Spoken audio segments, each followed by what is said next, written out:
বলতেছি রাজার পাড়া ছাঁট দিতে বলতেছি চুপ করে দাঁড়িয়ে আছে। আস্তে আস্তে ঝাঁটো, আস্তে আস্তে।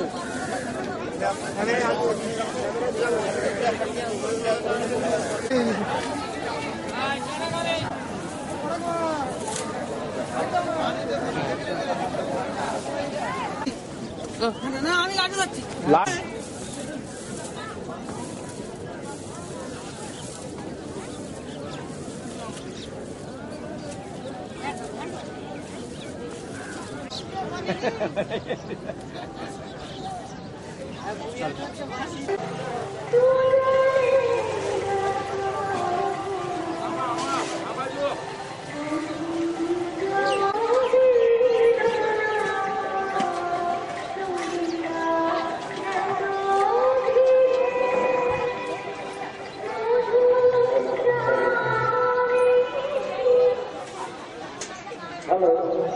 এই প্রথম গঙ্গাসাগর মেলাকে স্বচ্ছ মেলা, সুস্থ মেলা হিসাবে ঘোষণা করা হয়েছে।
অল্প কোথায় শেষ হয়।